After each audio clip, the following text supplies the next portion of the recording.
जगत पिता महादेव, आपकी पुत्री मनसा आपके उत्तर की प्रतीक्षा कर रही है। आपके लिए तो प्रत्येक संतान महत्वपूर्ण है ना? मैं भी तो आपकी पुत्री हूँ, तो मेरे साथ ये भेदभाव क्यों? ये अन्याय क्यों पिताश्री?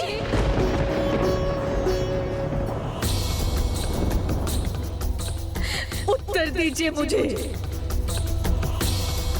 क्या मैं आप दोनों की पुत्री नहीं? नहीं पुत्री, ऐसा मत कहो। पुत्री,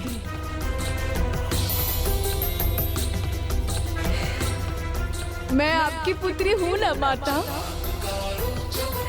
तो कहिए, मेरे साथ ये भेदभाव क्यों? कुछ तो कहिए, उत्तर दीजिए। आप दोनों कुछ कह क्यों नहीं रहे हैं? ये तो मैं भी सोच रहा हूँ कि माता एवं पिताश्री कुछ कह क्यों नहीं रहे हैं। बहन मनसा का क्रोध शांत क्यों नहीं कर रहे हैं।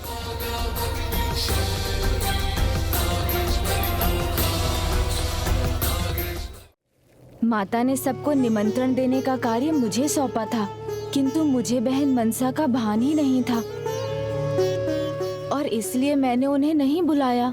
संभव है ये मेरी ही भूल है। मुझसे क्या भूल हुई? ऐसा कौन सा दोष किया है मैंने जिसके कारण मेरा ऐसा निरादर हुआ माता? दीदी मनसा, क्षमा करें। भूल आपसे नहीं, मुझसे हुई है। सभी देवी देवताओं को आमंत्रित करने का दायित्व मेरा था और मुझे ज्ञात ही नहीं था कि जो सर्वज्ञाता है, बुद्धिदाता है, प्रथम पूज्य है, जो विघ्नहर्ता श्री गणेश है, उन्हें क्या ज्ञात नहीं था? मैं भी तो सुनूं। क्या आपको ये नहीं ज्ञात था श्री गणेश कि देवी मनसा आपकी एक बहन है? मुझे तो लगा था कि कैलाश केवल मुझे निमंत्रित करना भूल गया, क्योंकि मुझसे ही कोई भूल हुई होगी। किंतु शूल समान चुभने वाला सत्य तो मुझे अब ज्ञात हुआ कि आपने अपने परिवार की पूजा में केवल देवी देवताओं को ही आमंत्रित किया है। किंतु सत्य तो ये है कि मुझे देवी देवताओं की श्रेणी में रखा ही नहीं जाता है, मुझे देवी माना ही नहीं जाता है, इसलिए मुझे आमंत्रित नहीं किया गया। दीदी, आप मेरे शब्दों का उचित अर्थ नहीं समझी। नहीं गणेश, अब मैं सब समझ रही हूँ, सब जान चुकी हूँ। सभी देवी देवताओं को आमंत्रित किया गया, केवल मुझे नहीं किया गया। मेरा अर्थ वो नहीं था दीदी। अर्थ ये है कि कैलाश मुझे देवी नहीं मानता, तो निमंत्रण किस बात का? अब मैं जान गई हूँ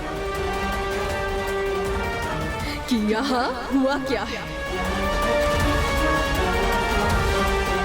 मैं ये तो समझ गई कि मुझे यहाँ आमंत्रित क्यों नहीं किया गया, किंतु ये नहीं समझी कि कुमार कार्तिकेय, जो केवल देवता ही नहीं, देव सेनापति भी है, श्री गणेश प्रथम पूज्य, यहाँ तक कि आपकी आंशिक पुत्र मंगल भी मंगल देव है, और कल्प वृक्ष से प्राप्त अशोक सुंदरी और आपकी दूसरी पुत्री ज्योति भी देवियां हैं। तो मैं क्यों नहीं? जो स्थान उन दोनों को प्राप्त हुआ है वो मुझे क्यों नहीं?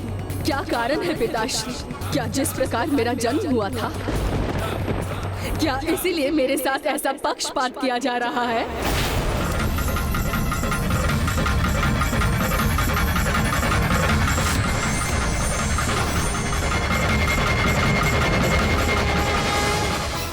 या फिर इसलिए कि मेरा पालन पोषण किसी और ने किया है?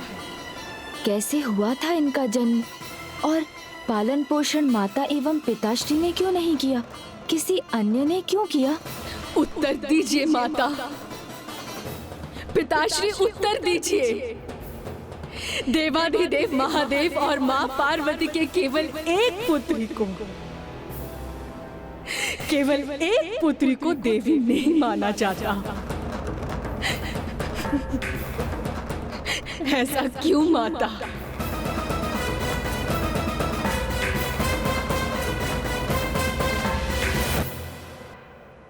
किसी का जन्म उसका देवी देवता बनना निर्धारित नहीं करता मनसा।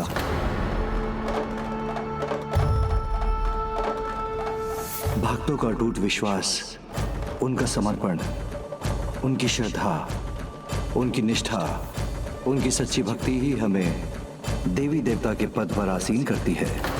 अन्यथा उन सच्चे भक्तों के बिना तो हम भी देवता नहीं। किंतु तुम मेरी पुत्री हो और पुत्री के रूप में तुमने जो अपने पिता के लिए किया वो अद्भुत है, अतुलनीय है। इसमें किसी को कोई भी संदेह नहीं।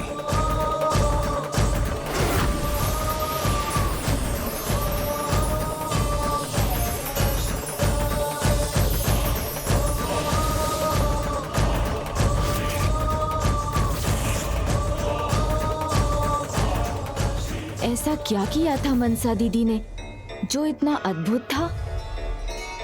मैं समझ गई पिताश्री,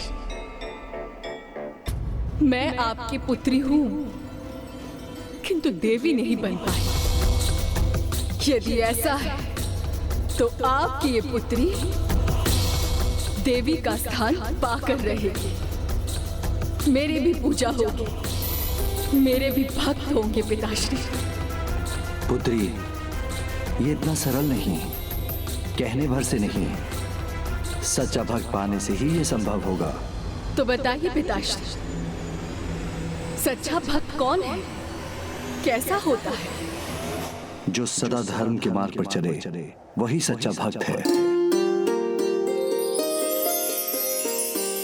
जो निष्ठा के साथ सदाचार का पालन करे।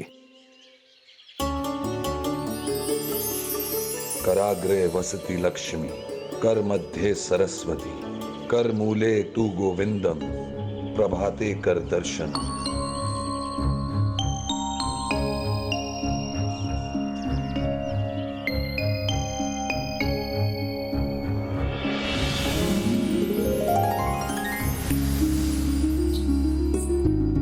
ओम नमः शिवाय, ओम नमः शिवाय। जो नियमित रूप से वेदों द्वारा निर्धारित वैदिक दिनचर्या का पालन करे, जो हर अवस्था में सदा ईश्वर के प्रभुत्व में आस्था रखे,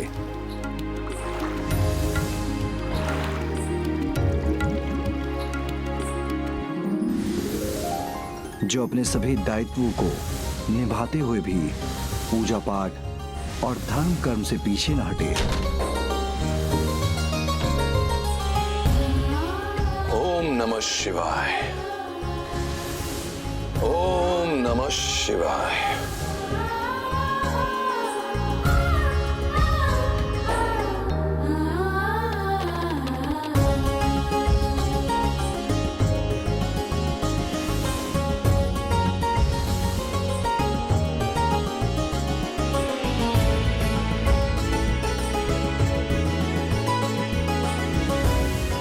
सच्चे भक्त की यही पहचान है कि वो अपने जीवन के हर क्षण में अपने कर्तव्य और अपने आराध्य की भक्ति में बिना कोई भूल किए संतुलन बनाए रखे।